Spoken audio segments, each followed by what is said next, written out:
네, 현재 시간 2시 16분 지나고 있습니다. 코스피는 3%대 오름세를 보여주고 있고요. 코스닥은 2.89% 상승하고 있습니다. 뉴욕 증시의 그 나스닥의 폭등을 보면은 사실 오늘 코스닥의 상승, 코스피 상승이 좀 아쉬울 수 있어요. 그런데 원래는 금요일은 주말 앞두고 약간 관망하는 심리가 더 심해지기 마련이기 때문에 오늘은 이 정도의 상승으로 만족을 해야 될 것 같습니다. 그 안에선 어떤 종목을 볼까요? 이번 시간 유진베스트 이정민 이사와 함께 할게요. 어서 오세요. 네, 안녕하세요. 네, 안녕하십니까.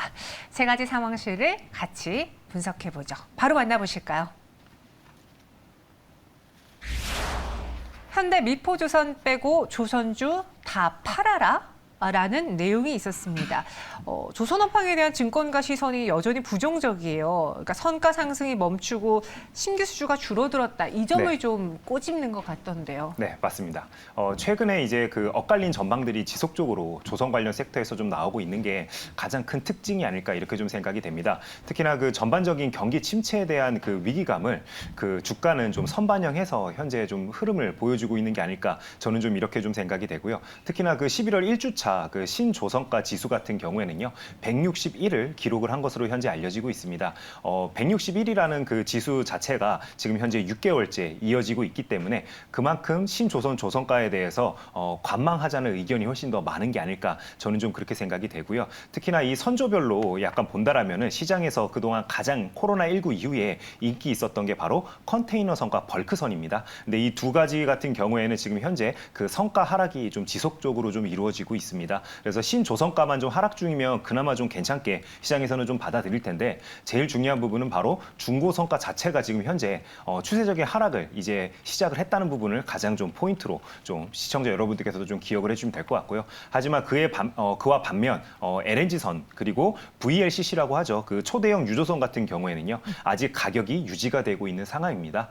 제가 생각했을 때는 우크라이나 전쟁 이후로 지금 현재 에너지원 다변화에 굉장히 많은 나라들이 신경을 많이 쓰고 있죠. 그러다 보니까 LNG선과 그다음에 초대형 유조선 같은 경우에는 아직도 그 조선 단가 자체가 좀 유지가 되고 있는 게 아닐까 저는 좀 그렇게 좀 생각이 되고요. 특히나 경기 침체 우려감으로 전 세계 자체가 이제 좀 물동량이 감소화가 현실화되고 있는 상황으로 현재 시장은 좀 인식을 하고 있습니다. 그렇기 때문에 전반적인 그 중고성가 하락이 내년에도 이어진다라면은 더더욱 신규 선박에 대한 수요는 당분간 눈높이를 조금 더 낮춰서 우리가 좀 생각을 하는 게 옳은 접근 방법이 아닐까 이렇게 좀 말씀을 드리겠습니다. 네. 근데 그 중에서도 약간의 종목별로에 대한 톤이 살짝 다른데 한국조선해양에 대해서도 살짝 긍정적으로 보는 분들이 있고요. 현대 미포조선의 경우에는 더 좋게 보고 있습니다. 그러니까 다시 말해서 이 레벨 상향이 가장 빠르게 나타날 회사다라는 네네. 평을 하고 있고요. 그쵸. 또 이번에 MSCI 한국지수가 대거 편출됐다고 하는데 네. 그중에서 현대미포조선은 오히려 편입이 됐다고 들었거든요. 네, 맞습니다. 방금 앵커께서 말씀해 주신 부분이 되게 중요할 것 같아요. 시장의 기대치보다도 실적이 잘 나오고 있기 때문에 어떻게 보면 이런 엇갈린 전망들이 지속적으로 좀 발표가 되는 게 아닐까 저는 좀 그렇게 생각이 되고요. 특히나 그 MSCI 그 이번에 발표가 됐었죠. 거기에 이제 편입이 되는 부분도 있기 때문에 분명 긍정적인 요소도 있다라고 시청자 여러분들께 좀 말씀을 드리겠습니다.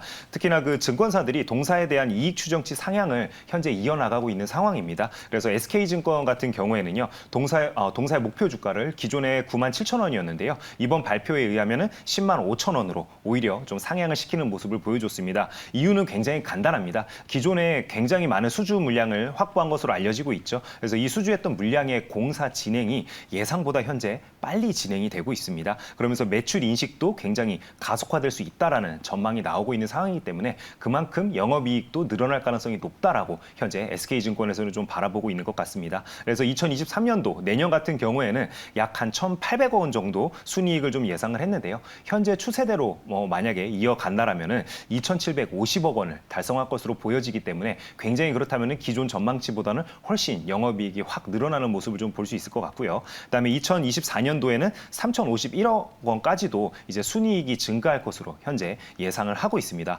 또한 그 MSCI 반기 리뷰의 이번 발표를 보면요. 현대 미포조선 같은 경우는 새로 편입되는 종목으로 이제 알려졌습니다. 근데 이번에 보면은 방금 앵커께서 말씀해 주신 것처럼 녹십자와 시젠 등 10개 종목이 제외된 것과 대비를 해본다라면 굉장히 호재성 뉴스입니다. 이렇게 그 MSCI에 편입이 되게 되면은 패시브성 자금이 한 1,080억 원 정도 유입이 될 것으로 현재 증권가에서는 좀 예상을 하고 있습니다. 이렇게 큰 금액이 어떻게 보면은 동사에 유입될 자금으로 현재 예정이 되어 있기 때문에 분명 수급적인 측면에서는 긍정적인 요소로 우리가 좀 생각을 해볼 수가 있을 것 같은데요.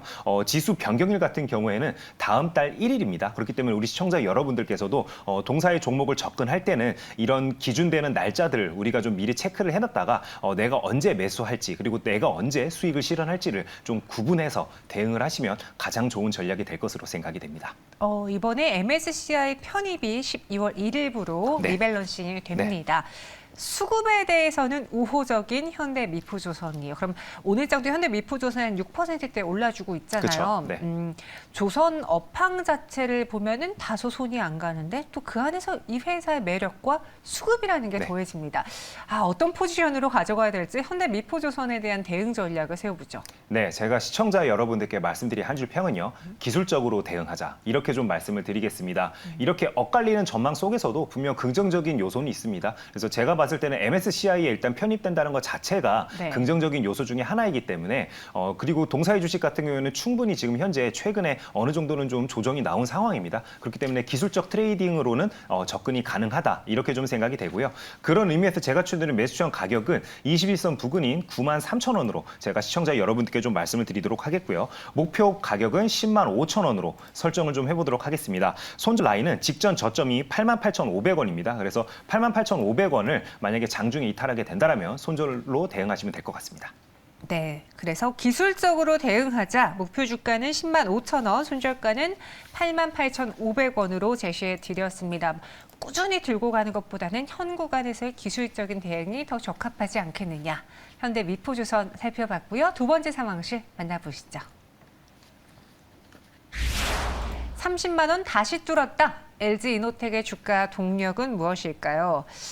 KB증권에서는 또 LG이노텍이 확장 현실, 그 메타버스 기기의 최대 수혜주다라고 꼽았습니다. 오늘 또 이렇게 성장주들이 오르다 보니까 지금 LG이노텍이 급등하고 있고요. LG 디스플레이도 계속 지금 HTS 알람이 뜨고 있어요. 네, 오르고 맞습니다. 있다고. LG이노텍의 경우에는 오늘장 메타버스 효과를 톡톡히 보고 있는 겁니까? 네, 맞습니다. 지금 현재 메타버스와 관련된 특히나 VR, AR, MR 기기와 관련된 종목들이 오늘 굉장히 좋은 흐름을 보여주고 있습니다. 만약에 오늘 그 시황에 대해서 섹터로 좀 나눈다면 카카오 관련주, 그다음에 MR, VR과 관련된 종목들이 전반적으로 좋은 흐름을 보여주고 있다라고 시청자 여러분들께 좀 말씀을 드릴 수 있을 것 같습니다. 그래서 애플의 그 MR 기기에 대해서 제가 좀 이야기를 해드리려고 하는데요. 예를 들어서 애플 분석으로 유명한 그 권밍치 애널리스트 아마 많이 들어보셨을 것 같아요. 이분의 그 설명에 의하면요. 내년 1월경에 애플이 그 MR 헤드셋 공개를 하고요. 그다음에 2분기에 아마 출시를 하지 않을까 이런 식으로 현재 예상을 좀 하고 있습니다. 가격은 아마 $2,000 전후로 책정이 될 것으로 현재 예상이 되고 있고요. 이제 내년에 첫 출시를 하게 되면은 출하 규모는 1년에 약 한 150만 대 전후로 현재 좀 예측을 하고 있는 분위기입니다. 근데 이 MR 헤드셋 같은 경우에는 눈동자의 움직임을 그대로 트래킹할 수 있는 그 아이 트래킹 기술이 들어갈 것으로 현재 알려지고 있고요. 그다음에 핸드 제스처 기능 등 최첨단 모션 인식 기술들이 대거 탑재될 것으로 현재 시장에서는 좀 예상을 하고 있습니다.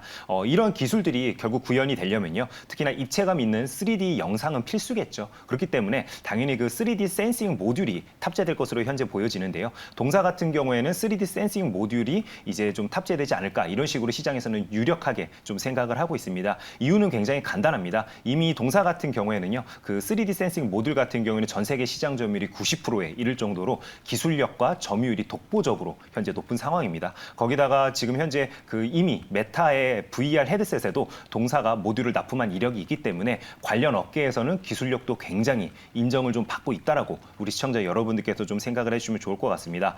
또한 그 MR 기기에는 여러 상황을 인식하기 위해서 굉장히 작은 소형 카메라가 12개 이상 탑재될 것으로 현재 알려지고 있는데요. 이런 식으로 카메라 모듈도 탑재가 된다라면은 이미 애플에게 굉장히 높은 점유율로 납품을 하고 있는 카메라 모듈을 납품하고 있는 LG 이노텍에게는 긍정적인 소식으로 들릴 수밖에 없습니다. 제가 예전부터 말씀드렸죠. 대량으로 납품도 가능하고 거기다가 납기일도 잘 맞추는 한국 기업들에게 이목이 쏠리고 있다라고 제가 연초에도 한번 설명을 드렸듯이 LG 이노텍이 그런 부분에서는 굉장히 다른 납품사들보다는 강점을 여전히 가지고 있다라고 시청자 여러분께 좀 말씀을 드리겠고요. 이런 그 전체적인 흐름을 놓고 봤을 때 그렇다면은 LG 이노텍의 매출과 영업이익의 기여도는 당연히 높아질 수밖에 없는 상황이다. 이렇게 말씀을 드리겠습니다. 네, LG 이노텍은 애플과 손을 잡아본 이력이 네. 있기 때문에 애플이 무언가 신제품을 만든다면은 가장 우선시로 그쵸. 네. 손을 잡을 수 있는 후보군의 하나입니다. 근데 LG 이노텍이 물론 이 메타버스에 대한 기대감은 있는데 지금 잘하고 있는 것, 아이폰과 관련해서 봤을 때는 네. 살짝 잡음이 있어요. 지금 중국이 다시 또 코로나 때문에 그쵸. 네. 그 중국 내에 있는 애플의 큰 공장 주변을 봉쇄했다라는 이야기가 들려오거든요. 네네. 이러면 생산량에 차질을 빚게 되는 거 아닙니까? 네, 맞습니다. 이미 애플에서도 생산량의 차질이 불가피하다라고 기사를 통해서 밝힌 상황이기 때문에 네. 그런 부분은 우리 투자자분들께서도 좀 유념을 해서 봐야 되는 포인트가 될 것 같습니다. 아무리 MR 기기에 대한 기대감이 있더라도 결국에 애플의 주가를 좌우하는 부분은 바로 아이폰의 판매 실적입니다. 그렇기 때문에 우리 시청자 여러분들께서도 그런 부분에 대해서는 관련된 뉴스가 지속적으로 나올 수밖에 없기 때문에 같이 한번 좀 살펴보는 게 가장 좋은 방법이 될 것 같다라고 좀 말씀을 드리겠고요. 특히나 이제 그 아이폰과 관련되어서 굉장히 엇갈린 시선들이 존재합니다. 뭐 예를 들어서 애플에서도 300만 대 정도는 감산을 할 것으로 현재 이미 발표를 한 상황이죠. 그만큼 경기 침체에 아이폰도 못 벗어난다라는 시각이 일부분엔 있습니다. 그러다 보니까 이제 그 아이폰 안에서도 굉장히 모델별로 판매량이 많이 엇갈릴 것으로 현재 좀 예상이 되고 있는 상황인데요. 특히나 그 프로와 프로맥스 같은 경우에는 출하량이 굉장히 늘어나는 것으로 현재 시장에서는 예상을 하고 있고 실제로 발표치도 그런 식으로 나오고 있습니다. 하지만 그 일반 모델, 그다음에 플러스 모델 같은 경우에는 판매량이 대폭적으로 감소하고 있는 것으로 현재 알려지고 있기 때문에 어떤 모델을 우리가 좀 더 많이 팔리는지 그런 부분에 대해서는 앞으로 흘러나오는 뉴스에 대해서 조금 더 우리가 살펴볼 필요가 있을 것 같고요. 특히나 이제 이런 그 생산 차질이 계속 빚어지게 된다라면은 결국 중국 시장에 투자를 많이 하고 있는 애플 입장에서는 부정적인 요인으로 다가올 수밖에 없습니다. 그러다 보니까 미국의 투자자들 같은 경우에도 그런 부분에 대해서 개선책을 지속적으로 요구하고 있는 게 현재 전체적인 흐름이다라고 좀 시청자 여러분들께 좀 전달을 해드릴 수 있을 것 같습니다. 그러다 보니까 특히나 이제 그 애플 같은 경우에는요, 인도와 베트남에도 생산 시설을 다변화하는 노력을 현재도 하고 있습니다. 하지만 긴 시결로 놓고 봤을 때는 이런 긍정적인 흐름이지만 당장만 우리가 좀 생각을 해본다라면은 현재 그 정저우에 있는 그 팍스콘 공장에 중국인 노동자가 자그마치 20만 명이나 일을 하고 있습니다. 그러다 보니까 절대적인 생산은 결국에 중국에서 아직은 이루어지고 있기 때문에 공장 다변화를 하더라도 아직 그 실적에 미치는 영향은 굉장히 미미하다. 특히나 프로와 프로맥스 모델처럼 굉장히 영업 마진이 높은 모델들 같은 경우에는 절대적인 이 수량 자체가 중국에서 생산이 되고 있는 부분을 우리는 잊어서는 안 된다. 이렇게 제가 좀 시청자 여러분들께 좀 말씀을 드리겠고요. 특히나 동사 같은 경우에는 이런 엇갈린 시설 속에서도 그 애플 3분기 실적만 놓고 봤을 때는 128조 원을 기록을 했고요. 주당 순이익 같은 경우는 1.29달러를 기록을 하면서 시장의 기대치를 훨씬 뛰어넘는 그런 이제 모습을 좀 보여줬습니다. 그렇기 때문에 분명히 애플에 대한 프리미엄은 있다라고 시장에서는 여전히 좀 판단을 하고 있습니다. 하지만 그 아직 4분기 실적에 대한 전망을 내놓는 그 이제 증권사는 없습니다. 왜 그러냐면 애플 같은 경우는 2020년 이후로는 가이던스를 제시하지 않는 것으로 현재 알려지고 있기 때문에 조금 더 시장의 상황이 좀 지난 다음에 아마 4분기 실적에 대한 리뷰도 본격적으로 글로벌 증권사에서 나오지 않을까 이렇게 좀 생각이 됩니다. 네. 경기 침체에도 불구하고 애플의 부품사는 상대적으로 그쵸. 네, 네. 견고했습니다. 건재했고요. 잇따라 또 최대 실적을 기록한 부품사들이 많았는데 그럼 LG노텍 애플의 뭐 메타버스라던가 애플의 실적 효과를 믿고 갈까요? 아니면 지금 당장 주가가 올랐으니까 네. 다음 기회를 살짝 노려볼까요? 대응 전략은요? 네, 제가 시청자 여러분들께 말씀드린 한 줄 평은요. 기간 조정을 즐기자 이렇게 좀 말씀을 드리겠습니다.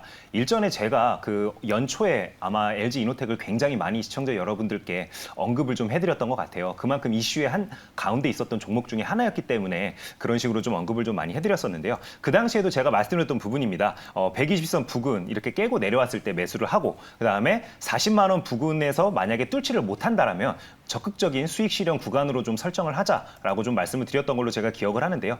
그 이후로 결국에는 이런 식으로 큰 폭의 하락이 나왔습니다. 그다음에 오늘 이런 식으로 다시 한번 거래량이 터지면서 이렇게 상승하는 좀 모습을 보여주고 있는데요. 제가 생각했을 때는 아직 시장에서는 좀 애플과 관련되어서는 여전히 좀 교차하는 이제 그런 시선들이 있기 때문에 제가 시청자 여러분들께 LG 이노텍을 신규 매수 추천드리기는 조금 힘들 것 같습니다. 그래서 오히려 그 전에 매수 구간으로 이제 접근을 했다가 지금 현재 동사 종목에 물려 있는 이제 시청자 여러분들께서는 적극적으로 탈출하는 기회로 좀 생각해서 접근해 주시면 좋겠다. 이렇게 좀 말씀을 드리겠고요. 충분히 기간적인 조정이 조금 더 이루어진 다음에 훨씬 매력적인 가격에 LG 이노텍을 신규 추천으로 다시 한번 좀 알려드리도록 하겠습니다. 네, 현 구간에서는요. 보유자분들의 영역으로 네. 대응 전략을 세워야 두셔야 될 것 같고요. 눈여겨보고 있던 분들은 오늘장 신규 매수도 기간 조정을 즐겨보시기 바라겠습니다. 마지막 상황실로 넘어가 보도록 하죠. 재건주 아닌 실적주로 봐야 되는 겁니까? 진성 TC를 살펴볼게요. 3분기 영업이익이 무려 네. 370%나 증가를 그쵸. 했어요. 뭐 분기 사상 최고 수준이라고 하는데요. 이렇게까지 잘 나올 수 있었던 이유는 무엇일까요? 네, 그만큼 동사의 경쟁력이 이번 실적을 통해서 좀 드러난 게 아닐까 이렇게 좀 생각이 됩니다.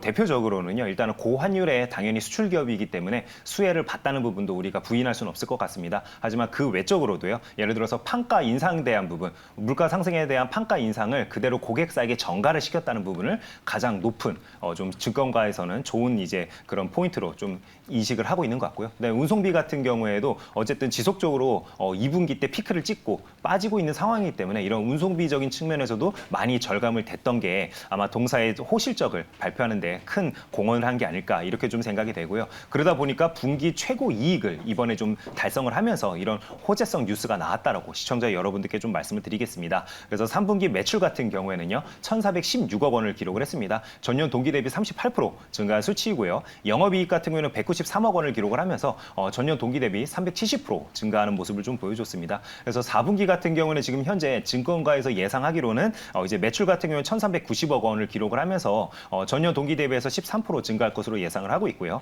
영업이익 같은 경우는 157억 원을 기록을 하면서 전년 동기 대비 90% 상승하는 그 정도의 이제 실적을 발표할 것으로 현재 예상을 하고 있습니다. 네, 진성태 씨는요 최근에 그 우크라이나 재건주로도 거론이 됐었어요. 네옴시티에 이어서 우크라이나 재건까지 테마를 붙으면서 뭐 건설 기계주들이 크게 올랐거든요. 이들의 투자 매력도는 개인적으로 어떻게 보세요? 네, 저는 지속적으로 뉴스가 나오면서 관련된 종목들이 이런 식으로 거래량이 터진다라면은 네. 저는 당연히 쉬어가는 구간에는 적극적으로 매매를 해야지만 우리가 시장 상승률보다도 훨씬 더 좋은 수익을 올릴 수 있을 것으로 생각이 되기 때문에 네옴시티 또는 우크라이나 재건과 관련되어서 분류되어 있는 종목들은 따로 모아서 항상 우리가 좀 관찰할 필요가 있다라고 시청자 여러분들께 좀 말씀을 드리겠습니다. 특히나 진선 TEC 같은 경우에는요, 대표적으로 제가 생각했을 때는 결국에 미국 주택 가격 하락으로 민간 시장에 대한 그 건설 경기는 위축이 될 수밖에 없습니다. 하지만 이렇게 위축되는 민간 시장과 대비해서 결국에 미국 같은 경우에도 IRA와 그 인프라 부양안 등을 통해서 공공 주도의 토목공사가 이루어질 것으로 좀 생각이 됩니다. 거기다가 또 미국뿐만 아니라 중국 같은 경우에도 결국에는 이제 그 민간의 부진한 그 시장 상황을 공공 쪽으로 커버할 가능성이 굉장히 높기 때문에 경제 성장률을 위해서는 결국에 주요 국가들은 토목과 관련된 예산을 더욱더 내년에는 강하게 집행할 것으로 저는 좀 생각이 됩니다. 그렇기 때문에 그렇다면은 진성 TEC가 보유하고 있는 글로벌 고객사들에게는 이제 호실적으로 다가올 수 없는 밖에 없는 부분이기 때문에 당연히 낙수 효과를 동사도 어느 정도는 일정 부분 입을 수 있다라고 좀 생각이 되고요. 특히나 우크라이나 재건과 관련되어서는 미국이 주도적으로 예산과 무기를 공격적으로 지원을 해주고 있습니다. 그렇다면 우크라이나 전쟁이 끝나서 언젠가는 재건에 대한 이야기가 나올 수밖에 없는데요. 당연히 기여도가 높은 나라가 참여율도 높을 수밖에 없습니다. 그렇다면 미국 기업 주도로 재건이 결국 이루어질 것인데 동사 같은 경우는 미국의 주요 이제 고객사들을 전부 다 이제 보유하고 있기 때문에 당연히 관련되어서 낙수 효과를 직접적으로 입을 수 있는 회사 중에 하나다라고 시청자 여러분들께 강조해서 말씀을 좀 드리겠습니다. 진성태 씨가 오늘 장에서도 상승을 보여주고 있고 최근에 하락 추세가 다소 일단락된 것으로 보여지는데 앞으로 이 종목을 실적으로 보고 봐야 될지 아니면 우크라이나 재건이라든가 네옴시티 관련 뉴스를 챙겨봐야 되는 건지 저는 개인적으로 최근에 그 두산 인프라코어인가요? 네, 맞습니다. 급등이 그쵸. 상승이 연일 이어지길래 그쵸. 네. 눈에 좀 가던데요. 이 종목에 대한 전략을 세워보겠습니다. 네, 제가 시청자 여러분들께 말씀드린 한 줄 평은요. 큰 하락은 큰 상승으로 이어진다. 이렇게 좀 말씀드리겠습니다. 동사 주식 같은 경우에는 오늘 14%로 이제 높게 갭을 띄우면서 상승하는 모습을 좀 보여줬죠. 하지만 지금 현재 6.88% 이제 상승 구간에 그치고 있습니다. 그래서 굉장히 큰 음봉이 나오고 있는 상황인데요. 이런 호실적에도 불구하고 워낙 큰 상승이 나왔기 때문에 이런 식으로 차익 실현 매물도 아마 저는 좀 나오고 있는 게 아닐까 이렇게 좀 생각이 됩니다. 이런 식으로 이제 그 급등했던 종목이 이렇게 하락하는 모습을 좀 보여주게 되면은 통상 이제 다음 날이죠. 월요일 같은 경우에도 추가적인 하락이 나오는 경우가 굉장히 많습니다. 그래서 저는 이런 하락이 나올 때를 바로 매수 타점으로 오히려 좀 이용하자라고 시청자 여러분들께 좀 말씀을 드리겠고요. 그런 의미에서 제가 추천드린 매수 지원 가격은 11,000원으로 좀 말씀을 좀 드리도록 하겠습니다. 목표 가격은 13,000원으로 설정을 좀 하도록 하고요. 10,000원을 이탈하게 된다라면은 추세가 아예 깨졌다라고 생각을 할 수 있기 때문에 10,000원을 손절 라인으로 좀 제시를 해드리겠습니다. 그다음에 방금 앵커께서 말씀해주신 두산 인프라코어 같은 경우는 최근에 그 중국의 의존도를 낮추는 작업을 지속적으로 좀 하고 있습니다. 그러다 보니까 그런 부분들을 시장에서는 긍정적으로 바라보고 있는 점이 첫 번째가 될 것 같고요. 그다음에 두 번째로는 K2 전차와 같이 특수 엔진에 대한 판매량이 지속적으로 현재 늘어나고 있는 상황입니다. 거기다 K2 전차 같은 경우에 지속적으로 수주에 대한 이야기가 해외발 소식으로 긍정적인 뉴스가 나오고 있죠. 그래서 그런 부분들을 통합하다 보니까 현대두산 인프라코어의 주가가 최근에 긍정적인 흐름을 지속적으로 보여주고 있다라고 정리해서 좀 말씀을 드리겠습니다. 네, 이렇게 진성TC 큰 하락은 큰 상승으로 이어진다. 하지만 손절가 10,000원은 꼭 지켜보셔야겠습니다. 이렇게 세 가지 상황실 살펴봤고요. 이정민 이사 인사드릴게요. 고맙습니다. 네, 감사합니다.